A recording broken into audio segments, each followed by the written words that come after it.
In this video, you are going to learn the 7 things that you think that you can control, but in reality you can't, and how by distinguishing between these 7 things, you are going to be able to live a more calm and stress-free life, and how you're going to be able to direct all of your energy into the positive things in life and not the negative things anymore, and how you'll be able to use that energy to get you closer towards your goals and living a more fulfilling and passionate life. Now, before we get into that, if you've got any comment that you want to say throughout this video, then just go ahead and drop me a comment. And before we can reveal the 7 things that you think you can control but you actually can't, we've got to become experts at understanding the dichotomy of control. And the perfect thing to do that is by telling you a story. Now, this story happened to me around 8 months ago, and I've made a video right after it happened, and I'm going to include that video right now. I want to tell you a quick story that prompted me to make this video. Just last week, I was in London, on the London Underground, on my way to a concert with all of my friends. The trains were packed, so I was standing instead of sitting. Just before the train pulled up to one of the stops, I felt something on my leg, and the following events went by in such a flash that I can barely remember them. I quickly realised that my wallet had been pickpocketed, but before I could even raise my voice towards the thief, he had run out the doors of the train and they had shut behind him. It was obviously a well-rehearsed practice. I felt my whole body fill with rage and realised the extent of the items I'd lost. But then a heavenly calm engulfed my body as I remembered the stoic quote from Epictetus. It goes like this: "Of existing things, God has placed some within our power and others not within our power. Within our power he has placed the most important thing, that through which he himself is happy, the power to deal with impressions." It was incredible how quickly this realization had calmed me down. I couldn't control the actions of the London thieves, nor could I go back in time and stop it from happening. I could, however, accept the past and move on without any negative emotions. So put very simply, the dichotomy of control states that there are some things that you can control and other things that you can't control. And I know that there's going to be some people that are going to be confused by this. So to make it crystal clear, it's talking about there are some things that you have complete control over, and there are some other things that you do not have complete control over. And adding that word complete really crystallizes the dichotomy of control, because there are some people that say, no, I can actually control that. I do have control over that. And yes, you may have some control over that, but the dichotomy of control is distinguishing between the things that you have complete control over and the things that you do not have complete control over. The first thing that you think you can control when in reality you can't is change.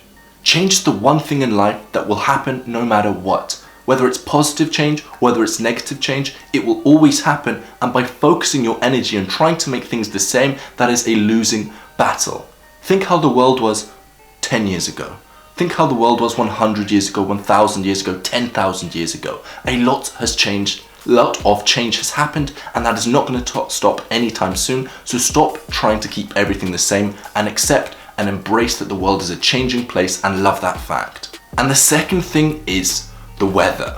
And as obvious as this sounds, let me explain a little bit deeper. When you wake up in the morning and you look outside the window, the weather could be anything. It could be snowing, it could be raining. If you're in England, it's probably raining. Or it could be the most beautiful day ever, but you have no control over that. You have zero control over dictating what the weather is going to be like on that day, which means that you can use the weather to practice and strengthen the fortitude of your mind. Yes, if it's raining, most people will start complaining. Most people will view this as a negative thing. I'm gonna have to bring an umbrella. I'm gonna get wet. I'm gonna get cold. Instead, reframe the situation and view it in the positive light. Rain, snow, cold, wet, dampness is an opportunity for you to practice your virtues. It's an opportunity for you to strengthen your mind no matter the weather, no matter what's going on externally. You have the chance to practice making yourself positive, making yourself excited to go out in the day, making yourself appreciate the fact that it's raining.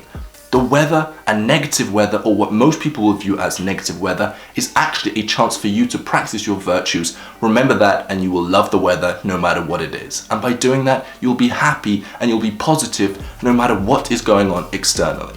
And the third thing that you think you can control but you can't is traffic. Now this one's very similar to weather, but I'm going to get onto a bit more of the weird ones in just a second. But traffic is something that you have no control over, which means again is an opportunity for you to practice your virtues, this time the virtue of patience. Because by putting yourself in a scenario where you've got no other option but to sit patiently, you are going to strengthen your patience muscle. You're going to be able to be patient easier, which is a valuable life skill for dealing with other people, for dealing with your children, for dealing with relationships, and even dealing with doing the things that are boring but will get you to where you want to be.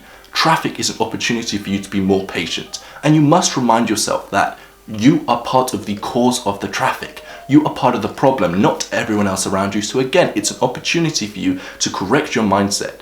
And traffic's a good one because it always seems to happen when you're most stressed. When you need to get somewhere quickly, there just happens to be traffic, which means that you are more likely to be in a negative state, a negative point of mind, which means it's even better practice, because if you're able to calm yourself down, if you're able to be patient, then you have strengthened that skill tremendously. And right there, you're talking about tremendously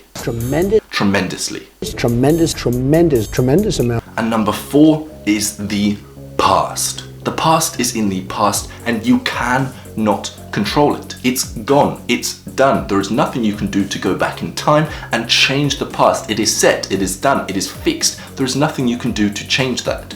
But you can change your perception of the past. You can reframe negative events to make them positive. You can choose to selectively focus yourself on the positive events and start ignoring the negative events if that's going to get you closer to where you want to be in your life. The past is in the past, you can't control it. And there will be some things in the past that are negative, that will bring you down, that will ruin your state of mind. And there are some things in the past that are positive, that will bring you up, that will make you happy, that will make you cheerful, more confident. It is up to you to focus your energy on the things that are positive and ignore the things that are negative, which will reinforce a positive state of mind and will help you get to where you want to be in your life. And number 5 is the future. Now, this is going to be a bit of a controversial one, but let me explain.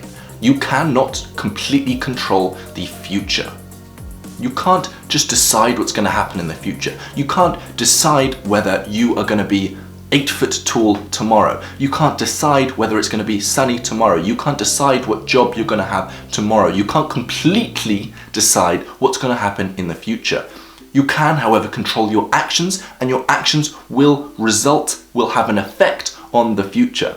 You can control your actions, which will have an impact on the future, but you cannot directly control the future. You can only control your mind and your actions, which will affect the future. So by remembering this, you're less likely to be disappointed if the things that you want don't go right. Because again, you can't completely control them. So of course there's going to be some error up to nature to let it decide. Of course there may be some luck involved. Of course there may be something that happens wrong to you, that's external to you, that you cannot control. By recognizing that you can't control the future completely, you can only control yourself and control your actions, you're not going to be stressed, you're not going to be disappointed, and instead you can focus positively on the things that you can control and let them help you affect the future.